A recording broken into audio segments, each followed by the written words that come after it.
各位嘉賓、校長、老師、家長、同學，大家好！我嚟自佛教林炳源紀念學校，我係5A 班羅思琪，今日想同大家分享炳源歲月留聲呢一課。我哋5年級今次主要製作嘅電視節目係《炳源歲月留聲》，我哋希望透過呢個節目，去對曾經喺學校任教但已離職嘅老師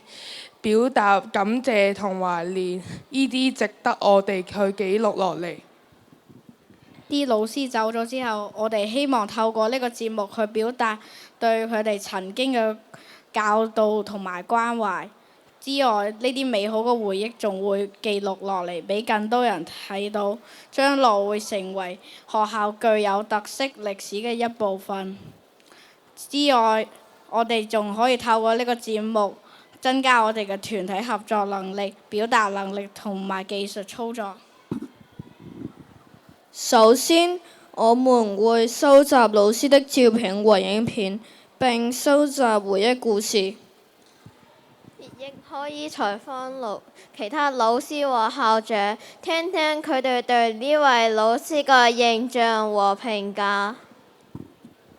而節目結構設計方面，首先包括開場回憶分享、播放照片或影片，及最後總結對老師的感謝，並播放一首溫馨的音樂作為結束。製作節目後會透過社交平台如抖音、小紅書、學校面書播放俾公眾欣賞。我們希望通過這個節目秉延歲月留聲，鼓勵更多畢業同學主動探望老師，延續這份珍貴的師生情誼。謝謝大家。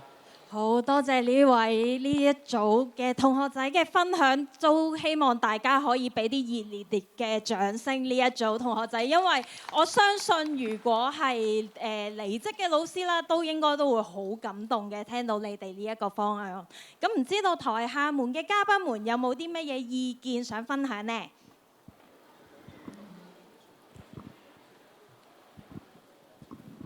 係，我想問一問咧，喺呢個過程裏邊咧，你將會遇到嘅問題，你覺得係參與嘅老師或者係一啲同學嗰個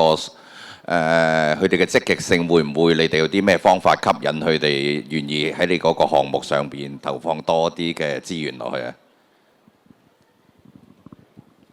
我覺得呢啲錢應該花喺節目製作，即係可能要個剪片師、啲剪片軟件。或者要個配音員啲字幕呢啲，並且係例如講擺塊牌喺度，叫人哋即係揾啲老師去推銷呢啲個節目嘅積極性同學嘅。OK， 會唔會揾啲家長都幫下手嘅？會。OK， 唔該晒你。好，唔該晒炳源歲月留聲呢一組同學仔嘅分享，可以先到台下就再休息。